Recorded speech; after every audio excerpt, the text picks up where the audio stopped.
بسم الله الرحمن الرحيم. أرأيت الذي يكذب بالدين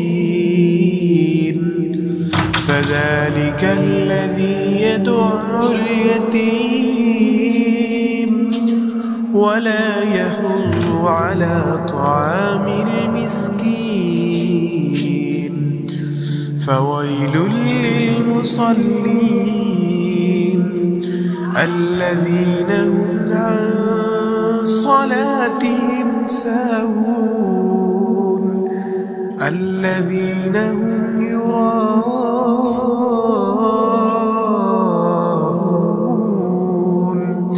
ويمنعون الماعون. صدق الله.